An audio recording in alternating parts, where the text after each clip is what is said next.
Hello బీజీ viewers, welcome to our Velankanni trip blog. మేము almost ఇంకా తమిళనాడులో ఉన్నాము. ఇంకా వేలాంగిని ఇంకా 2-3 అవర్స్లో రీచ్ అయిపోతాము. బ్రేక్ఫాస్ట్ చేయాలంటే బ్రష్ అయితే చేయాలి కదా. ఈ టెంపుల్ దగ్గర బోరింగ్ ఉందని చెప్పి ఇక్కడ ఆగామన్నమాట. చుట్టూ అయితే వ్యూ అయితే చాలా చాలా బాగుంది. ఈ బొమ్మ చూసారా, అంత ఆర్టిఫిషియల్ అయినా సరే న్యాచురల్గా చాలా చాలా బాగుంది. వెల్కమ్ బొమ్మ. మా చెర్రీ అయితే ఆ ఫ్రూట్స్ని న్యాచురల్ ఫ్రూట్స్ అనుకుంటున్నాడు. He wants to grab it. Velankanni reach అయిపోయాము, రూమ్ తీసేసుకున్నాము, రెడీ కూడా అయిపోయాము ప్రేయర్ కోసం అని. దట్ టు తెలుగు ప్రేయర్ కోసము. తెలుగు ప్రేయర్ వేలాంగిని చర్చ్లో, మెయిన్ చర్చ్లో ఎవ్రీడే 8 o'clockకి స్టార్ట్ అవుతుంది. ఈసారి అయితే ఎలాగో అలాగా ప్రేయర్కి అటెండ్ అవ్వాలని రెడీ అయిపోయాము. మా మేఘన్ హెయిర్కి ఈరోజే లాస్ట్ డే. మార్నింగ్ ప్రేయర్కి అటెండ్ అయ్యి ఈవినింగ్ హెయిర్ ఇద్దామని అనుకుంటున్నాము. అందుకని వీడియోస్ ఎక్కడ దొరికితే అక్కడ తీసేస్తున్నాను అనమాట తన ప్రిటీ క్యూట్ హెయిర్ని.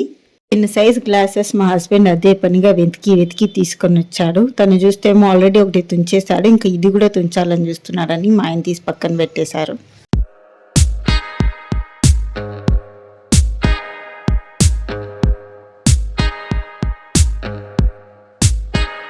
మ్యాగన్ చెక్, హస్బెండ్ చెక్, ఇంకా నేను కూడా check. We're almost on our way to the church. ప్రేయర్కి లేట్ అవుతుందని ఫాస్ట్గా నడుస్తున్నాము. మెయిన్ చర్చ్కి వెళ్తున్నాము. ఇది పైన ఫ్లోర్లో జరుగుతుంది. తెలుగు ప్రేయర్ అన్నది 8 o'clockకి జరుగుతుంది. ఇక్కడ ప్రేయర్ లాస్ట్లో అనౌన్స్మెంట్స్ చెప్తున్నారు. ఏమేమైతే అనౌన్స్మెంట్స్ ఉంటాయో, ఎక్కడెక్కడ ఏమేమి ప్రోగ్రామ్స్ జరుగుతాయో అవన్నీ చెప్తున్నారు. కొత్తగా మూవీ ఇంట్రడ్యూస్ చేశారు. కొత్తగా ఎవ్రీడే 12:30కి ఫ్రీ లంచ్ ఇంట్రడ్యూస్ చేశారు.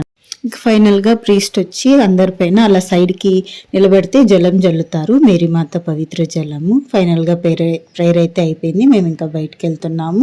ఇది అంతా తెలుగు వాళ్ళే, తెలుగు ప్రేయర్కి అటెండ్ అయిన వాళ్ళు, తెలుగు సర్వీస్ ఇది.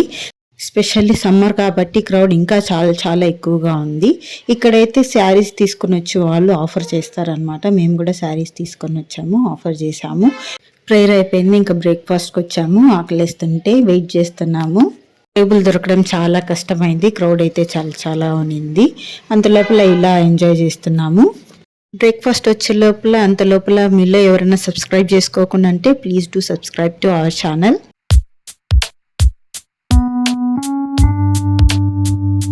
సబ్స్క్రైబ్ అయితే చేసేసుకున్నారు కదా, అందుకనే టైం ఇచ్చాను వాయిస్ ఓవర్కి. Let's continue the vlog with the voice over. బుల్లి ఇడ్లీలు అయితే చాలా చాలా బాగున్నాయి. ఇవి అయితే చెర్రీ కోసం తెప్పించాము. మిగతా ఆర్డర్ రావడానికి ఇంకా కొంచెం టైం పడుతుందన్నారు. అంతలోపల చెర్రీకి తినిపిస్తున్నాము. మా మేఘన్ రాజ్ పుట్టెంటుకలు ఇచ్చే టైం వచ్చేసింది ఫైనల్గా. He was feeling little uneasy. మా హస్బెండ్ ఏమో వీడియో రికార్డ్ చేస్తున్నానని హెయిర్ సెట్ చేసుకుంటున్నాడు. మా మేఘన్ ఏమో ఆల్రెడీ ఏడుపు స్టార్ట్ చేశాడు. త్రూఅవుట్ ది ప్రాసెస్ ఏడుస్తూనే ఉన్నాడు. ఏం మాయ చేద్దామన్నా కూడా అస్సలు వినట్లేదు. ఏడుస్తూనే ఉన్నాడు. ఇంకా నేను ఎక్కువ షూట్ చేయలేదు, బాగుండదని చెప్పి ఏడుస్తూనే ఉన్నాడు. అయిపోయిన తర్వాత కూడా బీచ్కి వెళ్ళాము. అక్కడ కూడా అంతా ఏడుస్తూనే ఉన్నాడు. అతన్ని హ్యాండిల్ చేయడానికే సరిపోయింది కాబట్టి వీడియో ఎక్కువ షూట్ చేయలేకపోయాను. ఈ video next day morning video. He's perfectly all right. ఇప్పుడే నడుగులు మొదలెట్టాడు. దట్ టు చర్చ్లో, హోలీ ప్లేస్లో జరగడం అన్నది ఇంకా హ్యాపీ విషయము. చర్చ్ అయిపోయింది. ఇంకా బ్రేక్ఫాస్ట్ చేసి మ్యూజియంకి వెళ్దాం అనుకున్నాము. ఈ మ్యూజియంలో నేను తీసిన చిన్న అక్కడక్కడ క్లిప్పింగ్స్ తీశాను నేను. మ్యూజియంలో ఏముంటాయి అంటే చాలామంది మొక్కుంటారనమాట. డాక్టర్ అయితే వెండి సెటస్కోప్ ఇస్తామని, పిల్లలు పుడితే వెండి గాజులు ఇస్తామని, పెళ్ళి అయితే తాళ్ళు పొట్టిస్తామని, ఇలా మొక్కుకున్న వాళ్ళందరివి ఫోటోస్తో పాటు ఫ్రేమ్ కట్టించి అక్కడ ఇస్తే వాళ్ళు మ్యూజియంలో పెడతారు. That's the end of the vlog. See you in the next video.